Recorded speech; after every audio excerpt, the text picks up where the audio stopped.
இயேசுவின் நன்மை சகோதர சகோதரிகள், இந்த 12வது அதிகாரமானது யூதித்து எவ்வாறெல்லாம் நல்ல ஒழுக்க முறையிலே நடந்து கொள்கிறார் என்ற அந்த விவரங்களையும், ஓலப்பேரின் எவ்வாறெல்லாம் அந்த யூதித்தை அடைய முயற்சி செய்கிறான் என்பதையும் இந்த அதிகாரம் நமக்கு சுட்டி வைக்கிறது. சாப்பிட கூப்பிட்றான், நான் இதை உங்களோட சாப்பிட மாட்டேன், நான் கொண்டு வந்த சாப்பாடை தான் சாப்பிடுவேன்னு சொல்கிறான்.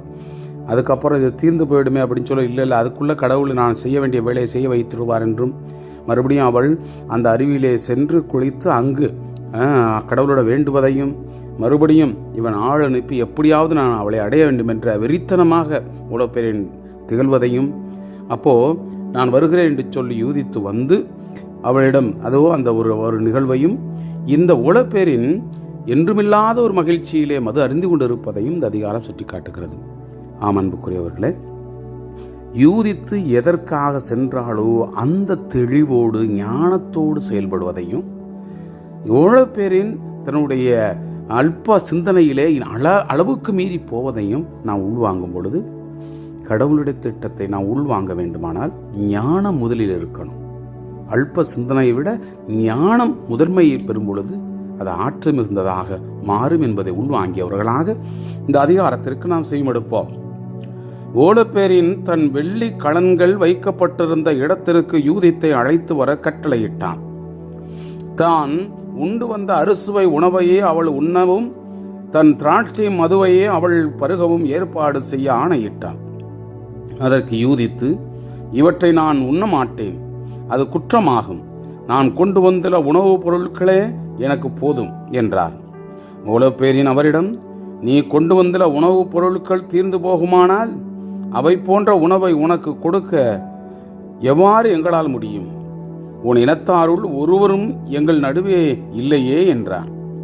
என் தலைவரே, உயிர் மேலானை, அடியவள் என்னிடம் உள்ள உணவு பொருட்கள் தீர்ந்து போவதற்கு முன்னரே ஆண்டவர் தாம் திட்டமிட்டுள்ளதை என் வழியாய் செயல்படுத்துவார் என்றார் யூதித்து.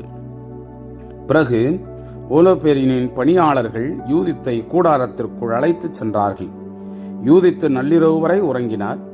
வைகரை வேளையில் துயிலெழுந்தார். அடியவள் வெளியே சென்று இறைவனிடம் மன்றாடும்படி என் தலைவர் கட்டளையிடும் என்று யூதித்து ஓலப்பேரினுக்கு சொல்லி அனுப்பினார். அவரை தடை செய்யாமல் இருக்க ஓலப்பேரின் தன் காவலர்களுக்கு கட்டளையிட்டான். யூதித்து 3 நாள் பாளையத்தில் தங்கியிருந்தார்.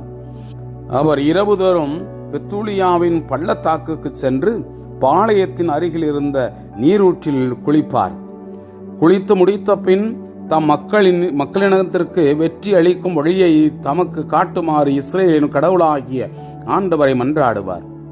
அவர் தூய்மை அடைந்தவராய் திரும்பி வந்து மாலையில் உணவு அருந்தும் வரை கூடாரத்துக்குள்ளேயே தங்கியிருப்பார். 4ஆம் நாள் ஓலப்பேரின் தன் பணியாளர்களுக்கு மட்டும் விருந்தளித்தான். படைத்தலைவர்களுள் ஒருவரையும் அழைக்கவில்லை. தன் உடைமைகள் அனைத்துக்கும் பொறுப்பாயிருந்த பாகோவா என்ற அரசு அலுவலரிடம், நீ உடனே சென்று உன் பொறுப்பில் உள்ள அந்த எபிரேய பெண் வந்து நம்மோடு உண்ணவும் குடிக்கவும் இணங்கச் செய்யும். இத்தகைய பெண்ணுடன் நாம் உறவு கொள்ளாமல் விட்டுவிடுவது நமக்கு இழிவாகும். அவளை நாம் கவர்ந்து இழுக்க தவறினால் அவள் நம்மை எள்ளி நகையாடுவாள் என்றான். ஓலப்பேரினிடமிருந்து பாகோவா வெளியேறி யூத்திடம் சென்று, என் தலைவர் முன்னிலையில் பெருமை அடையவும், எங்களோடு திராட்சை மது அருந்தி மகிழ்ந்திருக்கவும், நெபுகத்நேசருடைய அரண்மனையின் பணியாற்றும் அசீரிய பெண்களுள் ஒருத்தி போல மாறவும், இத்துணை அழகு வாய்ந்த பெண்மணியாகிய தாங்கள் தயங்காமல் வர வேண்டும் என்றான். யூதித்து அவரிடம், என் தலைவர் சொன்னதை செய்ய மறுக்க நான் யார்? அவருக்கு விருப்பமானதை நான் உடனே செய்வேன். நான் இறக்கும் வரை அது எனக்கு மகிழ்ச்சி தரும் என்றார். ஆகவே யூதித்து எழுந்து சிறப்பாடை அணிந்து பெண்களுக்குரிய எல்லா அணிகலன்களாலும் தம்மை அழகுபடுத்தி கொண்டார். அவருடைய பணிப்பெண் அவருக்கு முன்னே சென்றாள். யூதித்து நாள்தோறும் உணவு அருந்துகையில் அமர்வதற்காக பாகாவோ கொடுத்திருந்த அந்த கம்பளத்தை ஓலப்பேரினுக்கு முன்னிலையில் பணிப்பெண் தரையில் விரித்தார். பின் யூதித்து உள்ளே சென்று அதன் மேல் அமர்ந்தார். ஓலப்பேரினுடைய உள்ளம் மகிழ்ச்சியால் துள்ளியது. அவனது மனம் கிளந்தெழுந்தது. யூதித்தை கண்ட நாள் முதலே அவளோடு உறவு கொள்ள வாய்ப்பு தேடி இருந்ததால் இப்பொழுது அவரை அடைய அவன் ஏக்கம் கொண்டான். எனவே ஒலோபேரின் அவரிடம், மது அருந்தி எங்களுடன் களிப்புற்றிரு என்றான். அதற்கு யூதித்து, என் தலைவரே, நான் மகிழ்ச்சியோடு அருந்துவேன், ஏனெனில் இந்நாள் என் வாழ்வின் பொன்னாடாகும் என்றார். பின்னர் தம் பணிப்பெண் சமைத்திருந்ததை எடுத்து அவள் முன்னிலையில் உண்டு பருகினார். ஒலோபேரின் அவரிடம் தன் மனதை பறிகொடுத்து மட்டுமீறி மது அருந்தினான்.